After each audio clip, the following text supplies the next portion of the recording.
So Hope Betterman is well, first of all, I watched the Croods when my kids were little all the time, and I like all the time. And so when they asked me to join the cast, I was so excited because it's been like a staple in our household for years and years. So I was so excited to join. And Hope Betterman is she's a little tightly wound, and she is matriarch of the Bettermans, and she prides herself on knowing everything, including what's best for her daughter Dawn. Um, Hope's journey into the wild with the Croods uh, is shows that she's kind of built walls around to like protect her family from the outside world, but then she realizes that those walls are kind of creating distance within her family. And so that's what she learns from the Croods. She learns how to, knock down those walls, and it allows the family to be closer.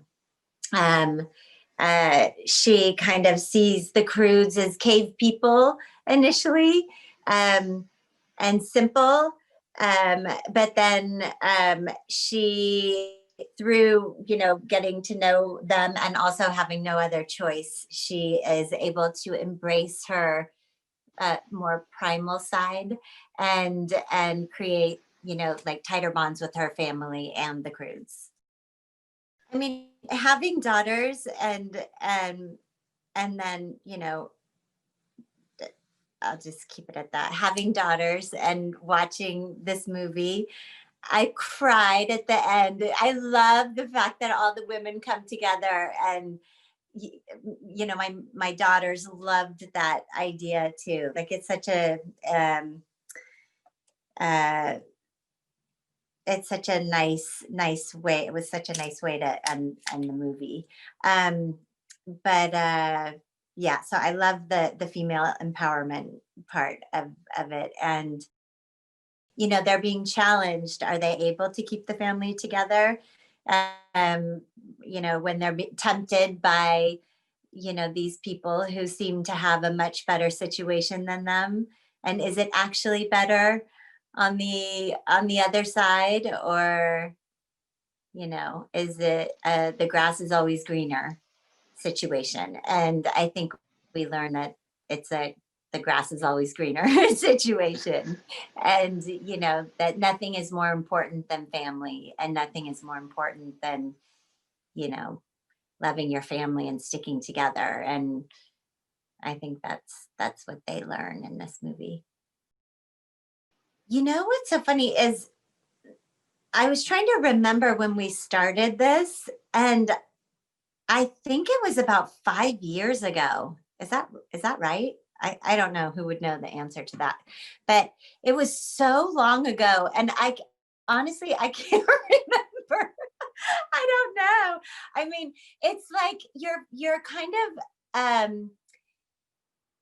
I love doing animated movies, and I love working with super creative directors of animated movies. And this was one of those situations where we just kind of found the tone of it. I think it is what it is in the character, but we found all of the little nuances, and we found all of the the energy and the tone, and you find that by doing it.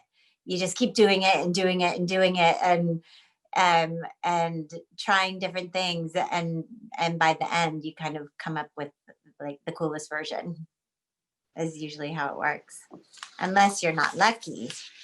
It doesn't come out good, but in this case it did. But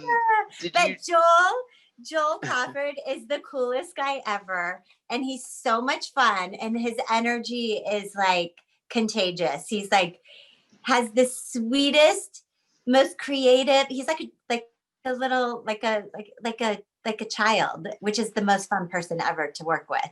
And so we just had a blast. Like I would look forward to going to work and look forward to being with him and just had the best time ever. Like he's great.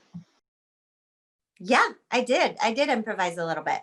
Um, uh, yes, and that's always super fun. But it like we took a lot of time finding the character, and then it becomes once you know the character, you can kind of just riff and have fun and do whatever. But they also have it's written really well. But we did improvise a little bit, yeah.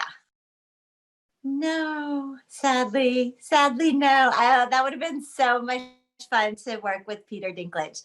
Um, but no, I didn't. Just Joel, and but that was good enough. Like that was really fun. But yeah, I usually I don't. I'm trying to think.